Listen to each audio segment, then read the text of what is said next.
মধ্যপ্রাচ্যের আকাশ এখন শুধু যুদ্ধ বিমানেই ভরা নয়, ভরা সন্দেহ, উত্তেজনা আর তথ্যযুদ্ধেও। এমন এক পরিস্থিতিতে সামনে এসেছে এক বিস্ফোরক দাবি। ইরান নাকি হামলা চালিয়ে ক্ষতিগ্রস্ত করেছে আমেরিকার অত্যাধুনিক অ্যাওয়াক্স বিমান। আর বিমানটি কি? বোয়িং E3 সেন্ট্রি, যার দাম প্রায় $700 মিলিয়ন এবং যাকে বলা হয় আকাশে ভাসমান কমান্ড সেন্টার। এই দাবি যদি সত্যি হয় তাহলে এটি শুধু একটি বিমান ক্ষতিগ্রস্ত হওয়া নয়, বরং আমেরিকার সামরিক ক্ষমতার এক বড় ধাক্কা। কি ঘটেছে? সাউদি এর হামলার দাবি। ইরানের সরকারি মিডিয়া দাবি করেছে যে সাউদিতে তারা হামলাটা চালিয়েছে। তারা সৌদি আরবিয়ার একটি আমেরিকার ঘাঁটিতে হামলা চালিয়েছে। এই ঘাঁটির নাম প্রিন্স সুলতান এয়ারবেস। এখানে আমেরিকার সেনা মোতায়েন আছে, গুরুত্বপূর্ণ বিমান রাখা হয়, 6টি ব্যালিস্টিক মিসাইল, 29টি ড্রোন দিয়ে হামলা চালানো হয় বলে সূত্রের খবর। ইরানের দাবি অনুযায়ী অ্যাওয়াক্স বিমান ক্ষতিগ্রস্ত, একাধিক রিফুয়েলিং প্লেনও আঘাতপ্রাপ্ত, 15 জন আমেরিকান সেনা আহত হয়েছেন। এখানে একটি গুরুত্বপূর্ণ বিষয়, আমেরিকা এখনও এই ক্ষতির পরিমাণ আনুষ্ঠানিকভাবে স্বীকার করেনি। তাই ইরানের দাবি পুরোপুরি নিশ্চিত নয়, এটি তথ্যযুদ্ধের অংশও হতে পারে।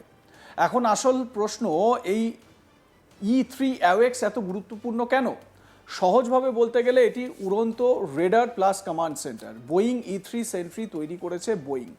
এটি মূলত বোয়িং 707 যাত্রীবাহী বিমানের উপর ভিত্তি করেই তৈরি। সবচেয়ে চোখে পড়ার মতো জিনিস হলো মাথার ওপর বড় গোলাকার রেডার ডোম। ডোমের বৈশিষ্ট্য, ব্যাস 30 ফুট বা 30 ফুট, পুরু 6 ফুট এবং পুরো 360 ডিগ্রি ঘোরে। এই প্লেনের ক্ষমতা বোঝা খুব জরুরি। দূর থেকে শত্রু শনাক্ত করতে পারে, 250 মাইল দূর থেকে বিমান মিসাইল শনাক্ত করতে পারে। আকাশে ট্রাফিক নিয়ন্ত্রণ, কোন বিমান কোথায় যাচ্ছে সব নজরে রাখে। 3, যুদ্ধ পরিচালনা, কোন ফাইটার জেট কোথায় যাবে নির্দেশ দেয়। বন্ধু শত্রু আলাদা করা, IFF আইডেন্টিফিকেশন ফ্রেন্ড অর ফো সিস্টেম ব্যবহার করে। কেন এত ভয়ঙ্কর?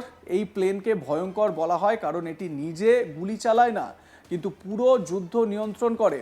সহজ ভাষায় বললে, মাঠে খেলছে অন্য প্লেয়ার, কিন্তু কোচ হলো এই প্লেন। যুদ্ধক্ষেত্রে এর ভূমিকা 1 নম্বর হচ্ছে ফাইটার জেটকে নির্দেশ দেয় শত্রু কোথায় কিভাবে আক্রমণ করতে পারে। দ্বিতীয় হচ্ছে নৌবাহিনীকেও সাহায্য করে, জাহাজের অবস্থান জানায়। 3 হচ্ছে গ্রাউন্ড ফোর্সকে তথ্য দেয় কোথায় আক্রমণ হবে। কেন এটি হারানো বড় ধাক্কা? আমেরিকার কাছে এই প্লেন সীমিত সংখ্যায় আছে, প্রায় 30টির মতো, খুব ব্যয়বহুল, সহজে বদলানো যায় না।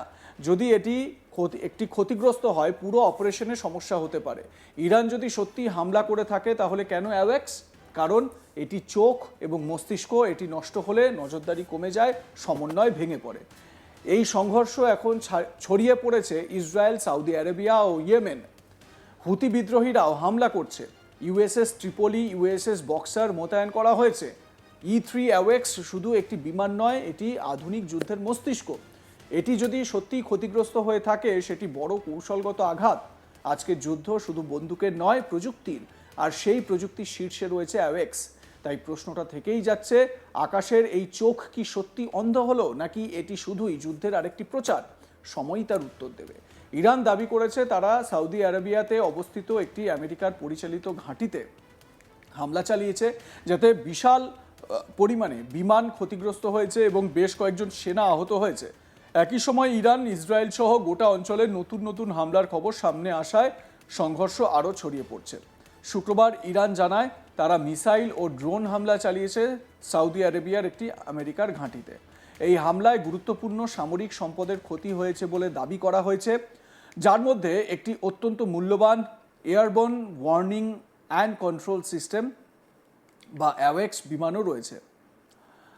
ইরানের প্রেস টিভি জানিয়েছে এই হামলার লক্ষ্য ছিল প্রিন্স সুলতান এয়ারবেস, যেখানে আমেরিকার সেনা মোতায়েন রয়েছে। রিপোর্টে বলা হয়েছে একটি বোয়িং E3 সেন্ট্রি, যা আকাশে উড়ন্ত সতর্কীকরণ ব্যবস্থা হিসেবে বিমান ও মিসাইল ট্র্যাক করে এবং যুদ্ধক্ষেত্রে সমন্বয় করে, তাও হামলায় ক্ষতিগ্রস্ত হয়েছে। পাশাপাশি একাধিক রিফুয়েলিং বিমানেও আঘাত লেগেছে। প্রেস টিভি প্রকাশিত ছবিতে বিমানের ক্ষতির চিহ্ন দেখা গেছে বলে দাবি করা হয়েছে, যেখানে বলা হয়েছে বিমানের কাঠামোর কিছু অংশই কেবল অক্ষত রয়েছে। ওয়াল স্ট্রিট জার্নালের মতে E3 সেন্ট্রি মার্কিন বা আমেরিকান বাহিনীর সীমিত সংখ্যক বিমানের মধ্যে একটি, যার সহজ বিকল্প নেই এবং এর দাম $700 মিলিয়ন বেশি। রিয়াদ থেকে প্রায় 96 কিলোমিটার দূরে অবস্থিত প্রিন্স সুলতান এয়ারবেসটি সাউদি রয়্যাল এয়ারফোর্স পরিচালনা করলেও আমেরিকার সেনারাও এটি ব্যবহার করে। প্রায় 1 মাস আগে সংঘর্ষ শুরু হওয়ার পর থেকে এই ঘাঁটিকে একাধিকবার লক্ষ্যবস্তু করা হয়েছে। এর আগেও সপ্তাহের শুরুতে একটি হামলায় 14 জন আমেরিকান সেনা আহত হয়েছিলেন। তবে আমেরিকার সেন্ট্রাল কমান্ড এখনও এই ক্ষয়ক্ষতির পরিমাণ বা হতাহতের বিষয়ে কোনো আনুষ্ঠানিক বিবৃতি দেয়নি। পরিস্থিতি উত্তপ্ত হওয়ার মধ্যেই আমেরিকা ওই অঞ্চলে অতিরিক্ত সেনা মোতায়েন করেছে। প্রায় 2500 মেরিন সেনা নিয়ে ইউএসএস ট্রিপোলি যুদ্ধজাহাজটি তাইওয়ানের কাছে মহড়া থেকে সরিয়ে মধ্যপ্রাচ্যে পৌঁছেছে। ইউএসএস বক্সার এবং আরও 2টি জাহাজ, পাশাপাশি একটি মেরিন এক্সপিডিশনারি ইউনিটকেও ওই অঞ্চলে পাঠানো হয়েছে, যার ফলে অতিরিক্ত বিমান ও উভচর যুদ্ধ ক্ষমতা যুক্ত হয়েছে। আমেরিকার বিদেশমন্ত্রী মার্কো রুবিও বলেছেন, স্থলবাহিনী না নামিয়েও আমেরিকা তার লক্ষ্য পূরণ করতে পারে, তবে প্রেসিডেন্ট ডোনাল্ড ট্রাম্পকে বিভিন্ন সম্ভাব্য পরিস্থিতির জন্য প্রস্তুত থাকতে হবে। এই সংঘর্ষ এখন 5ম সপ্তাহে। এর জেরে আন্তর্জাতিক বিমান চলাচল ও তেল রপ্তানি ব্যাহত হয়েছে, বিশেষ করে হরমুজ প্রণালীর আশেপাশে। এর জেরে জ্বালানির দাম বেড়েছে এবং বিশ্বজুড়ে অর্থনৈতিক উদ্বেগ তৈরি হয়েছে। প্রেসিডেন্ট ডোনাল্ড ট্রাম্প 6 এপ্রিল পর্যন্ত সময় দিয়েছেন ইরানকে গুরুত্বপূর্ণ সমুদ্র পথ খুলে দেওয়ার জন্য। তিনি বলেছেন, সংঘর্ষ শেষ করার আলোচনা খুব ভালোভাবে এগোচ্ছে, যদিও ইরান আলোচনায় অংশ নেওয়ার বিষয়টি অস্বীকার করেছে। এমনকি সোশ্যাল মিডিয়ায় ট্রাম্পকে ট্রোল করে এমন সব কার্টুন ভিডিও বা এআই জেনারেটেড ভিডিও তারা ছাড়ছে, যাতে করে এই মুহূর্তে বিদ্ধ অবস্থায় কি পরিস্থিতি সেটা বুঝিয়ে দেওয়া হচ্ছে। এবং ডোনাল্ড ট্রাম্প এই যে আলোচনার কথা বলে যাচ্ছেন, সেটা যে ফাঁকা আওয়াজ, সেটাই এই এআই ভিডিওর মাধ্যমে ইরান বোঝানোর চেষ্টা করছে। E3 সেন্ট্রি হলো ইউএস বিমান বাহিনীর প্রধান আকাশভিত্তিক কমান্ড ও কন্ট্রোল বিমান। এটি বোয়িং 707 যাত্রীবাহী বিমানের ওপর ভিত্তি করে তৈরি।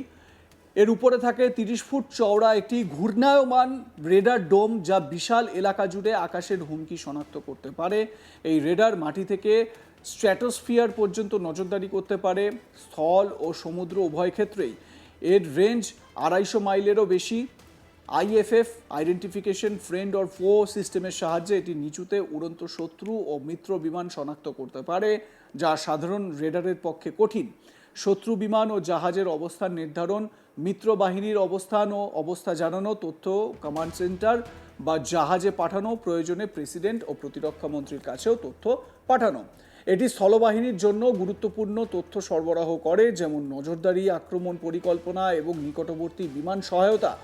আকাশ প্রতিরক্ষা E3 বিমান দূর থেকে শত্রু বিমান শনাক্ত করতে পারে এবং ফাইটার জেটকে নির্দেশ দিয়ে আক্রমণ পরিচালনা করতে সাহায্য করে। অপারেশন ক্ষমতা একটানা প্রায় 8 ঘন্টা উঠতে পারে, আকাশেই জ্বালানি ভরার মাধ্যমে আরও দীর্ঘ সময় থাকতে পারে। E3 সেন্ট্রি 1977 সাল থেকে আমেরিকার বিমান বাহিনীতে ব্যবহৃত হচ্ছে। বর্তমানে তাদের কাছে প্রায় 32টি এমন বিমান রয়েছে। সব মিলিয়ে এই বিমানটি আধুনিক যুদ্ধের অন্যতম গুরুত্বপূর্ণ প্রযুক্তি, যা আকাশে বসে পুরো যুদ্ধক্ষেত্র নিয়ন্ত্রণ করতে পারে। আর ইরান যদি সত্যি এই বিমানটির একটি ধ্বংস করে থাকে, তাহলে আমেরিকার কাছে একটা বড় ধাক্কা। আর এই বিমান আমেরিকার কাছে এই মুহূর্তে তাহলে 31টি। দেখতে থাকুন আজ তাক বাংলা, সাবস্ক্রাইব করুন আমাদের ইউটিউব চ্যানেলটি।